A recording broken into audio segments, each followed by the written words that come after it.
បាទសូមជម្រាបសួរប្រិយមិត្តនិងទស្សនិកជនដែលតែងតែចូលចិត្តគាំទ្រក៏ដូចជាតាមដាននៅ page admin គង់ផ្ទាល់ក៏ដូចជា channel TikTok របស់ admin គង់ផ្ទាល់ហើយសម្រាប់ថ្ងៃនេះមកជួបគ្នាតាមការសន្យាថ្ងៃនេះ admin នឹងមានពីរគូដើម្បីធ្វើជាតម្រុយបាល់មកចែកជូនបងប្អូនក្នុងការធ្វើការពិចារណាសម្រាប់បងប្អូនដែលចង់ធ្វើការវិនិយោគលើវិស័យកីឡាបាល់ទាត់ជាមួយនឹង admin ទាំងអស់គ្នាដោយសម្រាប់គូទី1នេះ admin រើសរៀងលេខធំៗបណ្ដោយថ្ងៃហ្នឹងមានពីរគូដែលគូទី1ហ្នឹងលើនៅBundesliga របស់អាល្លឺម៉ង់រវាងUnion Berlin នឹងធ្វើជាម្ចាស់ផ្ទះស្វាគមន៍ក្រុមភ្ញៀវ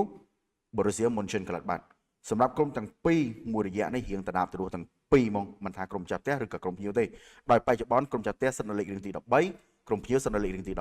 17តែបើយើងមើលប្រវត្តិនៃការជួបគ្នាកន្លងមកទឹកដីអ្នកណាគឺអ្នកនោះមានប្រៀបជាងដូច្នេះសម្រាប់គូនេះ admin សូមណែនាំបងប្អូនឲ្យធ្វើការគ្រប់គ្រងទៅខាងក្រុមម្ចាស់ផ្ទះ Union Berlin ហើយចំណែកឯគូទី2ដែល admin នឹងជ្រើសរើសយកមកចែកជូនបងប្អូននៅក្នុងថ្ងៃនេះរៀងធំនេះធំដែរនៅក្នុងលីកអង់របស់បារាំងរវាងក្រុម Paris Saint-Germain នឹងធ្វើជាម្ចាស់ផ្ទះស្វាគមន៍ក្រុមភ្ញៀវ FC Strasbourg សម្រាប់ក្រុមទាំងពីរបើយើងមើលតាមតែឈ្មោះក៏ដូចជាគុណភាពកីឡាបាល់ទាត់បងប្អូនក៏អាចដឹងហើយថាជ័យជំនះយប់នេះប្រកាសណាស់ម្ចាស់ផ្ទះនឹងក្តោបសឹងតែ 95% ហើយប៉ុន្តែ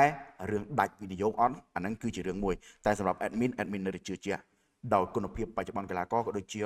លោកគ្រូដែលមានទេពកោសល្យដូចជា Luis Enrique យប់នេះมันមានបញ្ហាទេពីរគ្រាប់ឡើងអាចមានសម្រាប់ក្រុមម្ចាស់ផ្ទះ Paris Saint-Germain នេះគ្រាន់តែជាតម្រុយបាល់ពីរគូប្រចាំថ្ងៃដែល admin ជ្រើសរើសយកមកចែកជូនបងប្អូននៅក្នុងវីដេអូមួយនេះតែបើសិនណាជាបងប្អូនចង់បានតម្រុយបាល់គូពិសេសផ្សេងៗជាច្រើនទៀតក៏ដូចជាចង់តាមដាននៅព័ត៌មានកីឡាបាល់ទាត់ជាមួយនឹង admin គង់អាចធ្វើការ join link Telegram នៅក្នុង profile របស់ admin ទាំងអស់គ្នាមកធ្វើជាសមាជិកជាមួយគ្នាជាមួយ admin មករីករាយក៏ដូចជាតាមដានព័ត៌មានកីឡាផ្សេងៗជាចុងក្រោយកុំភ្លេចចុច like ចុច share ចុច follow admin ម្នាក់មួយផងសូមអរគុណសូមជម្រាបលា